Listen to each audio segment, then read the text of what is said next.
Now, Muslim contributions within knowledge and literature. There are many, but I will just pick some of them, okay? Now, after this lecture, I don't want you to think that this is all there is.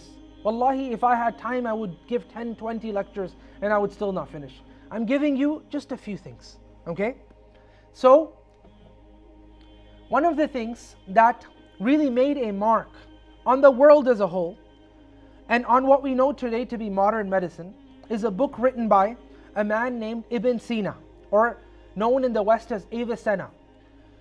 He writes a book called Al-Qanun, and I've read parts of this book, even though I'm not a medical major, right, medicine major, but I've read parts of this book. The Canon, okay? It's available till today, and it was translated into many, many different languages. And this particular book has been and continues to be a textbook that is looked back to, not that is studied today, right?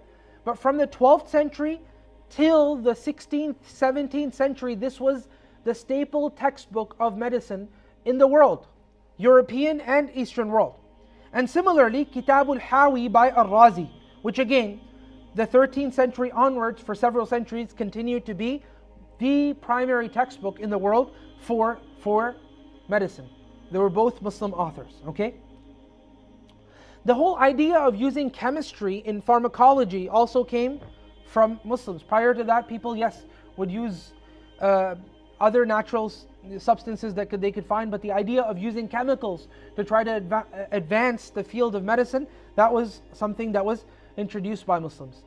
How many of you are majors in arts? Okay, literature, English literature for instance. Nobody? Okay.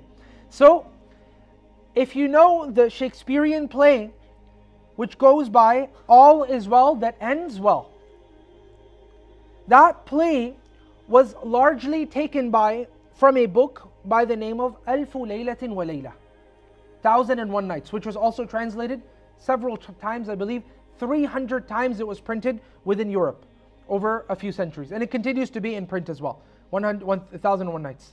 Okay, this was a translation from an Arabic classic, and Shakespeare's play was largely influenced by this. Dante's Divine Comedy.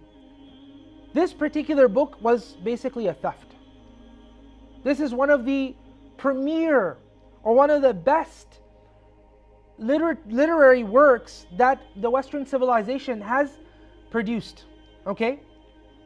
But in reality, this particular work was largely a theft, okay?